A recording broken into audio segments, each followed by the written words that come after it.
Mystic Moon, awaken your inner light.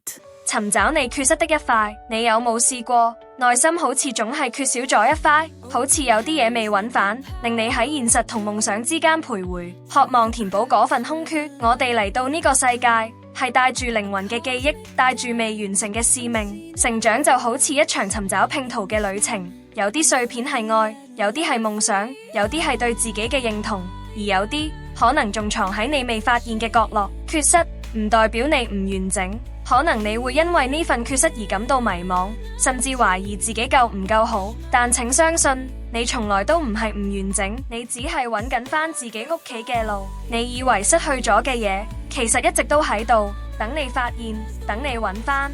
傾聽內心，揾返真正嘅自己。我哋成日向外尋找答案，但其實最真實嘅指引，一直都喺你內心深處。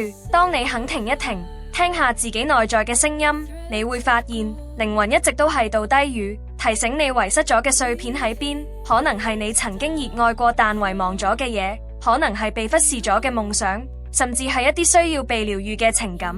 旅程仲未完，每一步都係指引。請相信，每一次迷失都係尋找自己嘅契機。當你開始探索，宇宙會為你點亮微光，等你慢慢拼湊出屬於自己嘅完整畫面。你唔需要急住揾齊所有答案，只要相信每一段旅程都會帶嚟新嘅領悟，每一次選擇都會令你更接近內在嘅圓滿。今日請允許自己唔完美，溫柔地對自己講，我仲尋找緊，而我終將會揾到。